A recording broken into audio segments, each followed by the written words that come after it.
What is up, everybody? Welcome back to the channel. Today's video, what we're going to do is we're going to talk about outcomes and we're going to talk about some harsh realities. And I think we all need to hear these. Let's go ahead and jump into this video.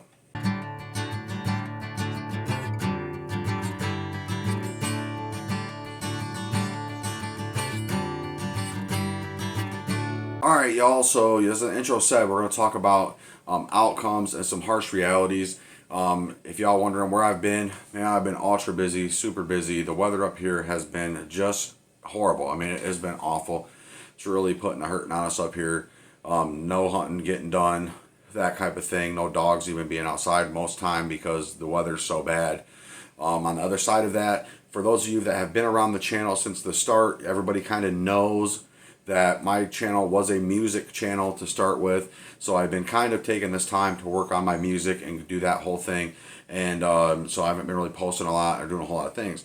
But I think this video would be a good video for everybody to just kind of get a little reality check going here. Okay, so for one thing that we all know to be certain is training dogs can be a handful, right? And why training dogs can be a handful is because dogs vary. Okay, so that is no secret when it comes down to this whole idea of training dogs to do anything for that matter, not just hunting. Dogs vary, bloodlines vary, characteristics vary. Dogs also have obedience issues. Dogs also go through those type of things to where they're opposed to learning, to where they're just difficult dogs, right?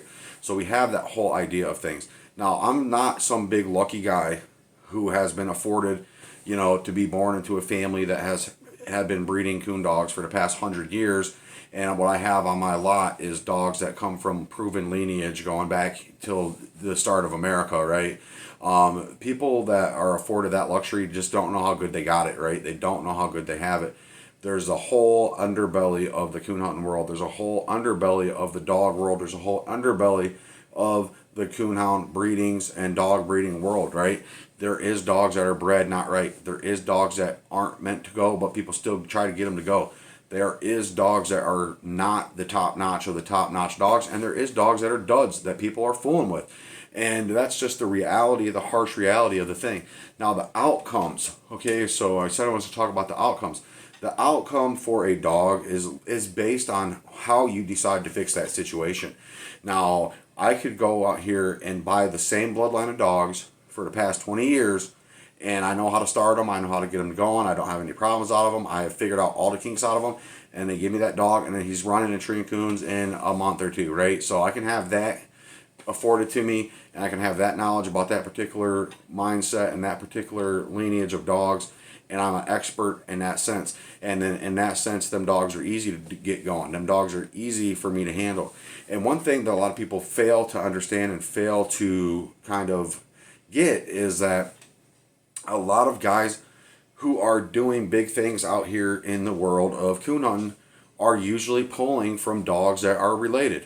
They're usually pulling all from the same pool of dogs. And they might be under this name or they might be under that name, but you look at that paperwork, it all comes back to the same dog, right? They're just throwing out of different litters, out of different females or whatever the case may be. A lot of the guys are running the same exact blood, right? A lot of the guys are running the same blood.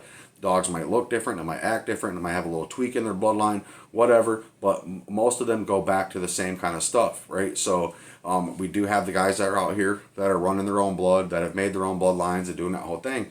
And that's, I'm not saying that is like the whole entire encompassing of everybody complementing, but a lot of the people that are running and doing good are running with the same stuff. And if they are doing better with a different blood, they will just go ahead and grab that blood and do better with that blood. You know, it's just kind of the way that the dog world works, okay? So outcomes, okay, so outcomes for people like me and people like a lot of you is I play the hand that I'm dealt, right? That's how life has done me. That's how I've dealt with things, right? I've had a lot of bad hands dealt to me, but I played them to the best of my ability, right? So I've had a lot of dogs that probably should not have hunted, a lot of dogs that probably should not have even been on a yard, but since that was the cards that I was dealt, that's a dog that I'd run, that's a dog that I trained, that's a dog that I worked on, that's the dog that I put my time into. because I wasn't afforded the luxury to just skip around and jump through dogs and, oh, I'm going to try this fancy blood. I want to try that fancy blood. I want to try that name on them papers. I want to trade him on this. I'm not calling dogs. I'm not coinciding dogs. I'm not pushing dogs and hunts. I'm not spending big money in the comp hunt world, you know. And when you get into that idea, you're clicked in with a whole different network of people. And I want people to understand that there's a whole underbelly to this, and I already said this in this video, but I think it's a big thing that I want to push home for you guys. And you have to look at yourself in the mirror and go, am I the underbelly, or am I riding high on the top of the hog here? Because if you're riding high on the top of the hog, do whatever you want to do, right? Think however you want to think, train however you want to think, take whoever's advice you want to take, because you're afforded the luxury to sit there and trash a dog and start over and trash a dog and start over and trash a dog and start over, pass a dog off to somebody else, have somebody else fix the dog's problems, have somebody else fix the breeding for you, have somebody else line everything up for you. You got the network. Us underbelly guys don't got that, right? We have to do the due diligence. We have to go through the hard stuff. We have to go through the nit and the grit and the nitpicking with the dog back and forth the whole time, right? Because for one thing that I've come to understand here is a lot of guys just want a coon dog to coon hunt and go have fun and pleasure hunt. It's not such a big, oh, I'm going to make millions of dollars. Some guys don't have that in their mind. Some guys just want to have a good time. Some guys just want to have a decent dog that'll do anything, okay? So one thing that I had coming around here on the channel, and I mean, I don't care because ain't no sweat off my back, dude. I don't got to prove anything to anybody about anything. I know where I've been. I know what I've done. I've had a couple people coming around, well, why don't you get a dog and show us how to do videos instead of sit down talking about it? Well, maybe because I already have, okay? So maybe because I already have got videos up that have dogs that I have trained in them, multiple videos, clips of dogs that I've trained, clips of dogs that I've handled. I couldn't tell you how many emails, how many messages on Facebook, how many thank yous that I have gotten on throughout this journey of me making these videos, that guys are actually getting help from these videos, okay? So I'm not going to play that side of the fence with anybody. You're more than welcome to get down there in the comments and say whatever you want to say about whatever. But at the end of the day, it's no sweat off my back, man, because I know where I've been and I know what I've done. Excuse me, right? So I'm helping people out the best that I can help people out, right? I'm not some major big time big name winner, got the best dog on the planet and everybody knows me type of guy. No, I'm the type of guy that just went to the woods because that's what I wanted to do. I'm the type of guy that got dogs and trained dogs because that's what I wanted to do, and nobody else was there to stop me. Nobody else could have stopped me, right? Because that's what I like to do, and I know a lot of you guys out there like to do that too, right? So I want to just say a little bit more about the outcomes thing. Okay, you have to hitch at some point in time. You have to hitch to a wagon, okay? It doesn't matter. It doesn't matter which wagon that you hitch to. You have to hitch to a wagon. You have to hitch to a thought process.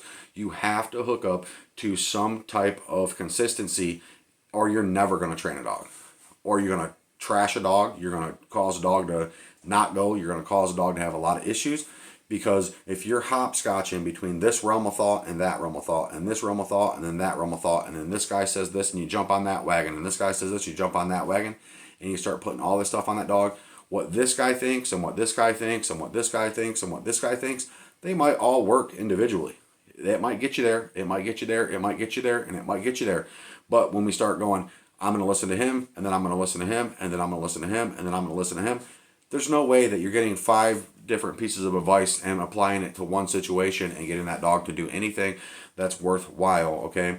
And another thing on outcomes here, man, I've said it on the channel before, you get what you put into it, okay? You get what you put into it. And when we're talking about training dogs, there comes a certain point in time that you have hitched to a certain wagon, okay? So you have hitched your to a wagon of a certain realm of thought, and you start applying pressure to your dog under this realm of thought. There's a point of no return, okay? There's a point of no return on that.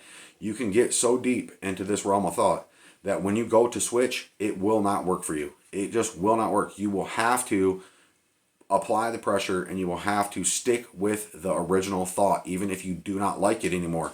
And that is one thing that a lot of guys don't want to won't want to accept. And you can set yourself up when we're training dogs. And I've talked about this on trajectory. Okay, so when we're talking about setting dogs on a trajectory, we can set their trajectory to be skyrocket, right?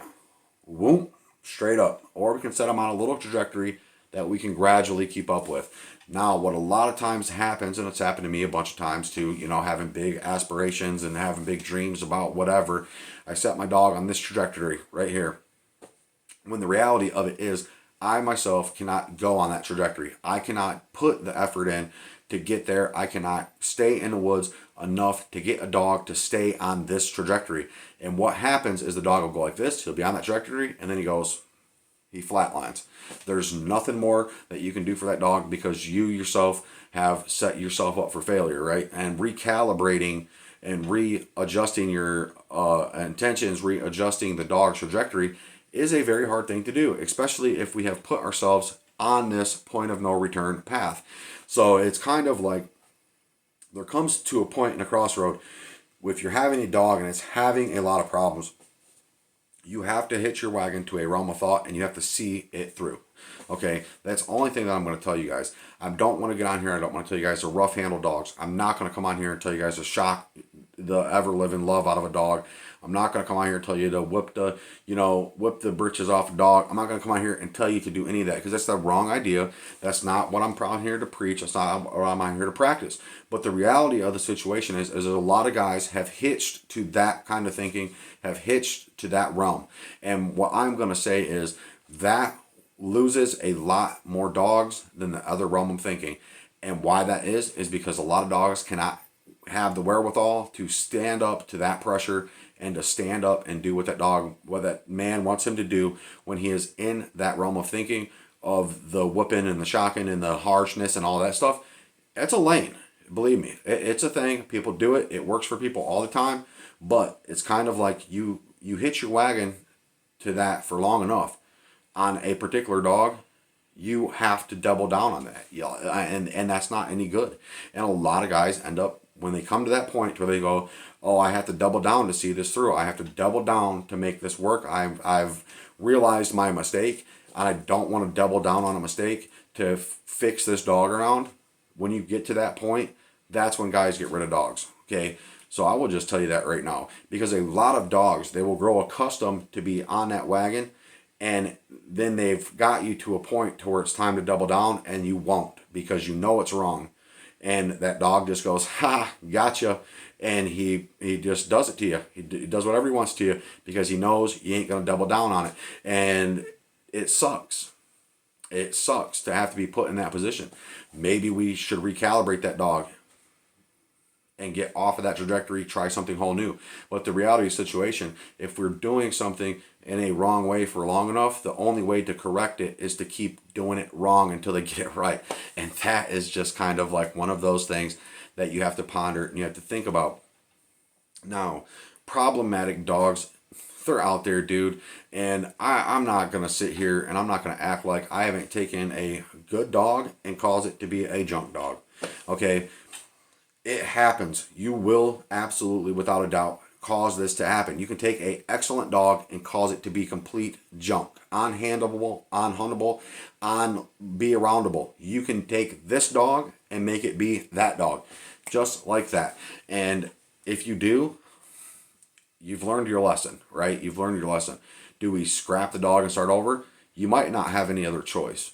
Do we continue to push on and double down and get through the thick of it and grit our teeth and bear it and fix it around and go the hard way about the problem and attack things head on until things look up and shape up? Yeah, that's an idea. I've done both of these. Okay, I have done both of these.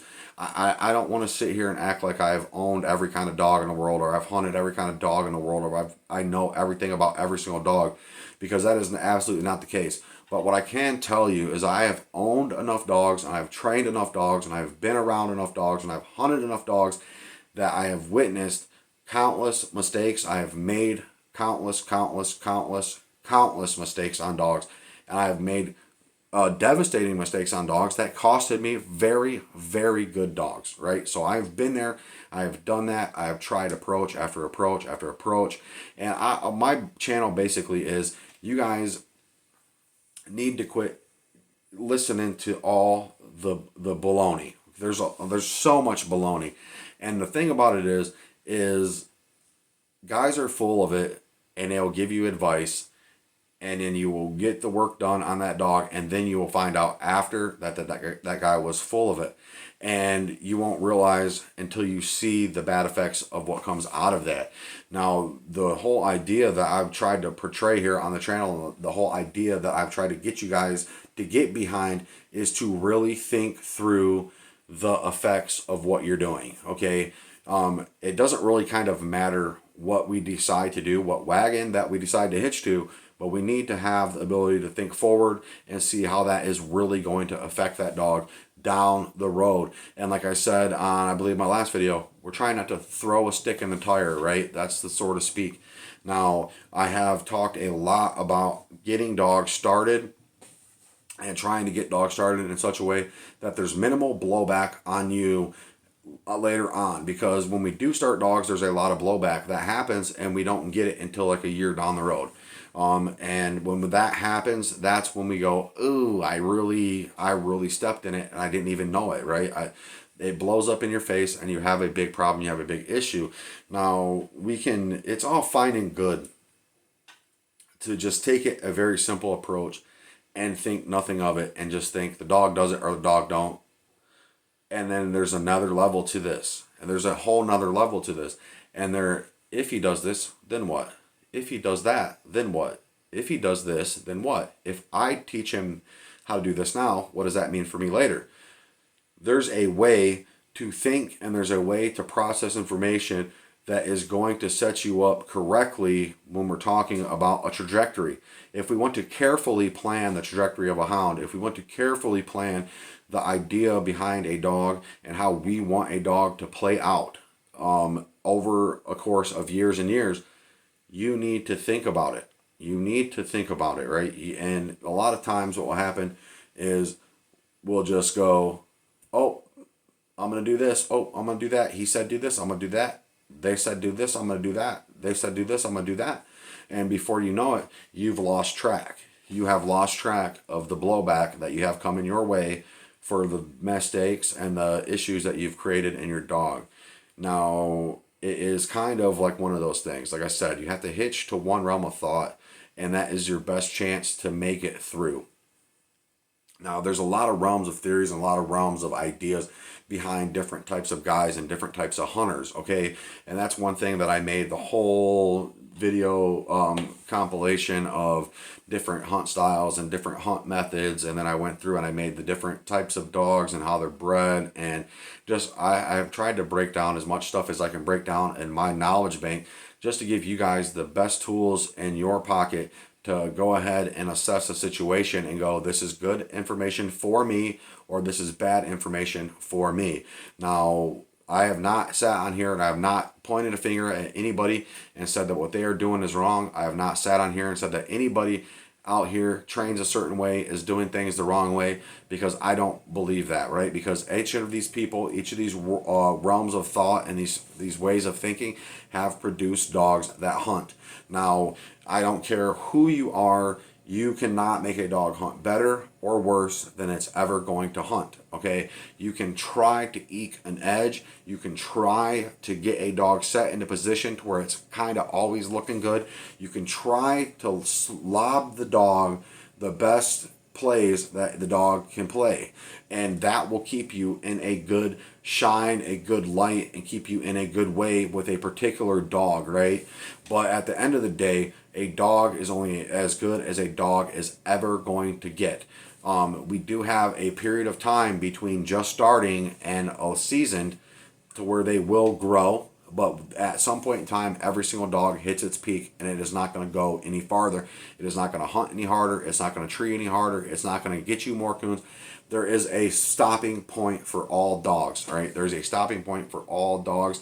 They get it done the way they get it done, and that's what you get, and that's how it shakes out of that bag. Now, we can try to curb some of the bad or the unwanted things by keeping the dog off in a little pocket of I know he hunts good here. I know these woods over here he does well. I know, and we just try to keep it always on a good note and a good flow. Now, we have other realms of thinking on this, and a lot of these guys, what they want to do, he treed one, cut him, treed one, cut him, treed one, cut him, treed one, cut him, treed one, cut him, treed one, cut him, and they don't really care. And you just cut and cut and cut and cut and cut and cut and cut and cut and dump that dog and dump that dog and dump that dog and dump that dog and recut that dog and recut that dog and they'll just continue doing it. And then the dog blows up, and then they go, "Ha, we need a new dog." Okay, that's a way to do it. It absolutely is a way to do it. But that's absolutely a way to destroy a good dog. I mean, there's all different types of pressure. There's all different lanes of hunting. There's all different ways of thought, and there's all different ways of what we want and what we need. If I'm putting a dog in the woods, number one, I'm looking for consistency out of a dog. I'm not low thinking enough to go, I want him to tree 50 coons a night for 50 days straight. Come on, right? Come on.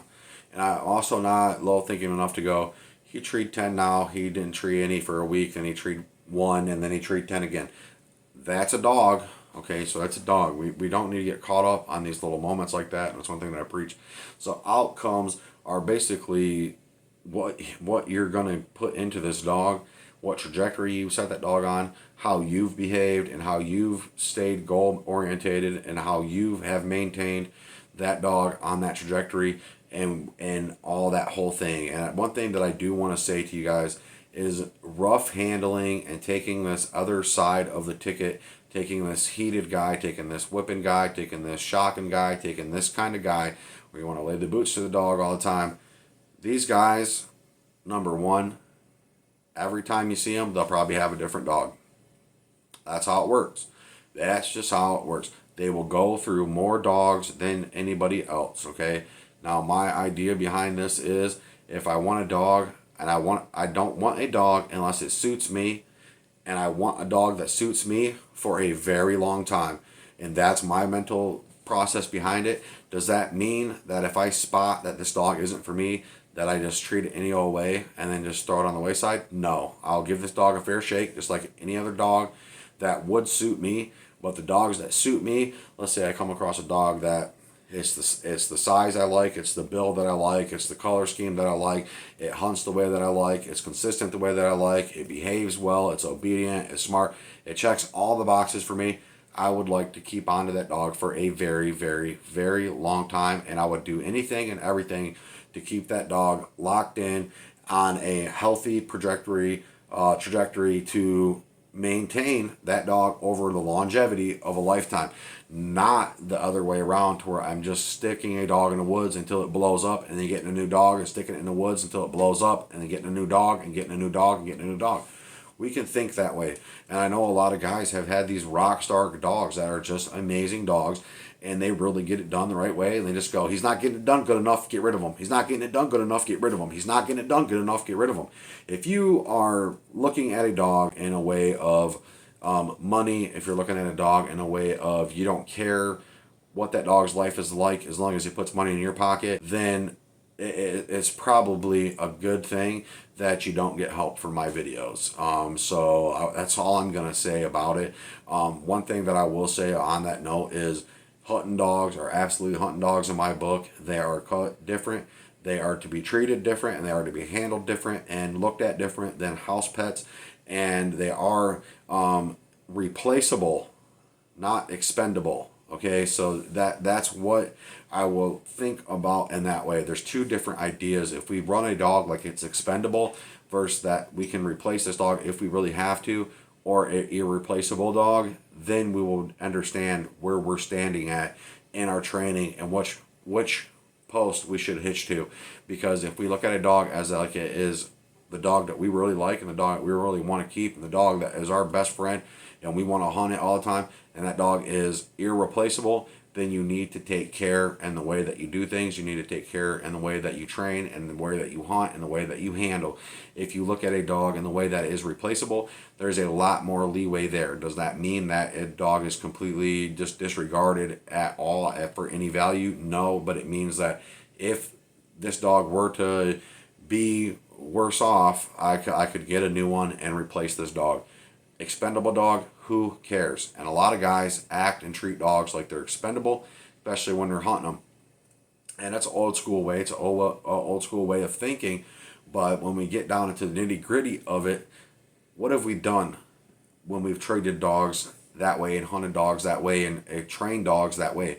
We have ended up with a lot of half-trained dogs. We've ended up with a lot of junk on the yard. We've ended up with a lot of dogs being shipped off and new dogs on the yard.